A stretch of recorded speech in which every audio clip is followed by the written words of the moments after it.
ಭಾರತದ ಅವಿಭಾಜ್ಯ ಅಂಗ ಕಾಶ್ಮೀರ. ಕಾಶ್ಮೀರ ಭಾರತದಲ್ಲಿ ಭಾರಿ ವಿಶೇಷವಾದಂಥ ಒಂದು ಪ್ರದೇಶ. ಅಂಥ ಕಾಶ್ಮೀರದಲ್ಲಿ ಭಾರಿ ದಿನಗಳಿಂದ ರಕ್ತದ ಹೋಕುಳಿ ನಿಂತಿತ್ತು. ಆದರೆ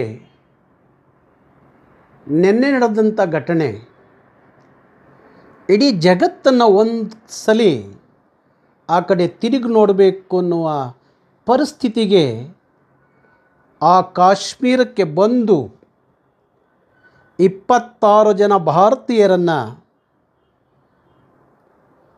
ಯಾವ ಅನುಕಂಪವೂ ತೋರಿಸ್ದೆ ಕೊಂದು ಹಾಕ್ತಂಥ ಅಂಥ ಪಾತಕಿಗಳನ್ನು, ಅವ್ರು ಯಾರೇ ಆಗಿರಲಿ, ಅದು ಪಾಕಿಸ್ತಾನದ ಪಾತಕಿಗಳಾಗಿರಲಿ, ಇಲ್ಲ ಕಾಶ್ಮೀರದಲ್ಲೇ ಇರುವಂಥ ನಮ್ಮ ನೆಲದೊಳಗಡೆ ಇರುವಂಥ ಪಾತಕಿಗಳಾಗಿರಲಿ, ಅವ್ರನ್ನ ಹುಡುಕಿ ಹೊಡಿಬೇಕು ನಮ್ಮ ಸೈನ್ಯ, ನಮ್ಮ ಪೊಲೀಸ್ನವರು, ನಮ್ಮ ದೇಶದ ಪೊಲೀಸ್ನವರು ಅಂಥವ್ರನ್ನ ಹುಡುಕಿ ಕೊಲ್ಲುವ ಕೆಲಸವನ್ನು ಮಾಡದೇ ಹೋದರೆ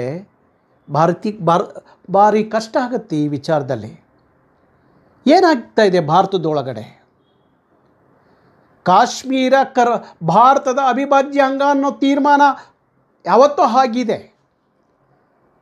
ಕಾಶ್ಮೀರದ 1 ಇಂಚು ಜಾಗವನ್ನು ಯಾರೂ ಕಸಿಲಿಕ್ಕೆ ಸಾಧ್ಯನೇ ಇಲ್ಲ. ಇಡೀ ಭಾರತೀಯರು ಕಾಶ್ಮೀರವನ್ನು ಒಪ್ಕೊಂಡಿದ್ದಾರೆ. ಇಡೀ ಭಾರತ ಕಾಶ್ಮೀರದ ಒಂದು ದೊಡ್ಡ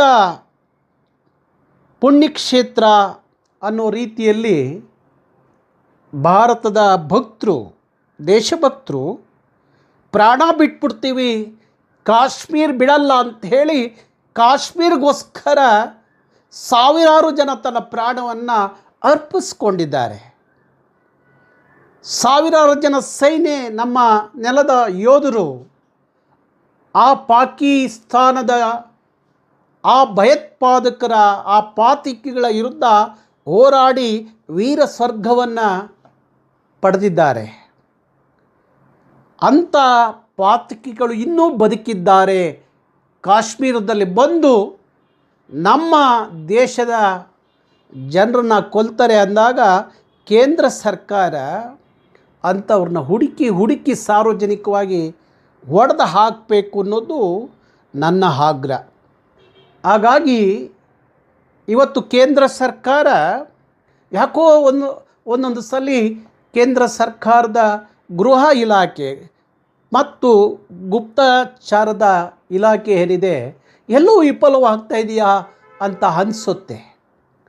ಯಾವ ಪಾತಕಿಗಳು ಅವತ್ತು ಭಾರತದ ಕಾರ್ಗಿಲ್ಗೆ ಬಂದು ನಮ್ಮ ನೆಲದಲ್ಲಿ ಅವತ್ತು ನಮ್ಮ ಸೈನ್ಯವನ್ನು ಹೊಡೆದು ಹಾಕಬೇಕು ಅನ್ನೋ ತೀರ್ಮಾನ ಮಾಡಿದಾಗ ಅವತ್ತು ಭಾರತದ ಸೈನಿಕರು ಅವತ್ತು ಪಾಕಿಸ್ತಾನಿಗಳನ್ನು ಬಡಿದು ಕೊಂದು ಅವತ್ತು ಮತ್ತೆ ಕಾರ್ಗಿಲ್ ತನ್ನ ವಶಕ್ಕೆ ತಗೊಂಡಂಥ ಇತಿಹಾಸ ಭಾರತದ ಯೋಧರು.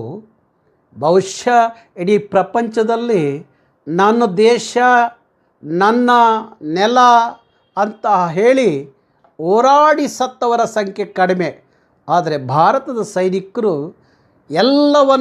ತನ್ನ ಎಲ್ಲ ಕುಟುಂಬ, ಬಂಧು ಬಳಗ ಎಲ್ಲವನ್ನು ಮರೆತು ನನ್ನ ದೇಶದ 1 ಇಂಚು ಜಾಗನೂ ಇನ್ನೊಬ್ಬರು ಕಬಳಿಸ್ಲಿಕ್ಕೆ ಬಿಡಲ್ಲ ಅಂತ ಹೇಳಿ ಅಹೋರಾತ್ರಿ ದೇಶ ಕಾಯ್ತಿದಾರಲ್ಲ, ಆ ಸೈನಿಕರಿಗೆ ಕೋಟಿ ನಮನವನ್ನು ಹೇಳಬೇಕು ಅಂತ ಅನಿಸುತ್ತೆ.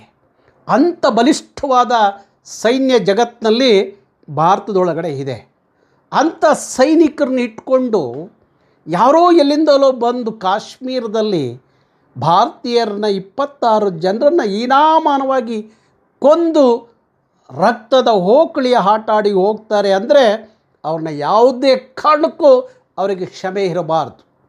ಎಲ್ಲಿ ಅಡಗಿದ್ರೂ ಅವ್ರನ್ನ ತಂದು ಹೊಡೆದು ಹಾಕಬೇಕು ಅನ್ನೋದು ನನ್ನ ಆಗ್ರಹ ಆಗಿದೆ. ಹಾಗಾಗಿ ಇದನ್ನು ಇಡೀ ಭಾರತೀಯರು ಈ ಘಟನೆಯನ್ನು ಖಡಾಖಂಡಿತವಾಗಿ ಖಂಡಿಸಲೇಬೇಕಾಗತ್ತೆ. ಭಾರತದೊಳಗಡೆ ಇಂಥ ಘಟನೆ ಇನ್ಯಾವತ್ತೂ ಆಗಬಾರ್ದು ಅನ್ನೋ ಆಗ್ರಹ ಕೇಂದ್ರಕ್ಕೆ ತಲುಪಿಸುವಂಥದ್ದು ಆಗಬೇಕಾಗುತ್ತೆ. ಇಂಥ ವಿಚಾರ ಬಂದಾಗ ಇಡೀ ಭಾರತೀಯರು ಕೇಂದ್ರ ಸರ್ಕಾರಕ್ಕೆ, ನಮ್ಮ ಸೈನ್ಯಗೆ, ನಮ್ಮ ಪೊಲೀಸ್ನವರಿಗೆ, ನಮ್ಮ ಗೃಹ ಇಲಾಖೆಗೆ ನಾವು ಶಕ್ತಿ ತುಂಬುವಂಥ ಕೆಲಸವನ್ನು ಮಾಡಬೇಕಾಗತ್ತೆ. ಹಾಗಾಗಿ ಆ 26 ಜನ ಇವತ್ತು ಅವರ ಕುಟುಂಬ ಕಣ್ಣೀರಲ್ಲಿ ಕೈ ತೊಳೆಯುವಾಗೆ ಮಾಡಿದ್ರಲ್ಲ, ಅಂಥವ್ರನ್ನ ಹುಡುಕಿ ಹೊಡೆಯುವಂಥ ಕೆಲಸ ಆಗಬೇಕು. ಹಿಂದೆ ಪಾಕಿಸ್ತಾನದ ಒಳಗಡೆ ನುಗ್ಗಿ ಹೊಡೆದ್ರಲ್ಲ ನಮ್ಮ ಸೈನಿಕರು, ಹಂಗೆ ಇವರು ಯಾವುದೇ ಎಲ್ಲೇ ಭೂಗರ್ಭದಲ್ಲಿ ಅಡಗಿದ್ರೂ ಚಿಂತೆಯಲ್ಲ, ತಂದು ಹೊಡೆದು ಹಾಕುವಂಥ ಕೆಲಸವನ್ನು ಮಾಡಬೇಕು ಅಂತ ಒಂದು ಜವಾಬ್ದಾರಿಯನ್ನು ಈ ದೇಶದ ಯೋಧರಿಗೆ ಕೊಡಬೇಕು ಕೇಂದ್ರ ಸರ್ಕಾರ ಅಂತ ಹೇಳಿ ಕೇಂದ್ರ ಸರ್ಕಾರವನ್ನು ನಾನು ಆಗ್ರಹಿಸ್ತೀನಿ.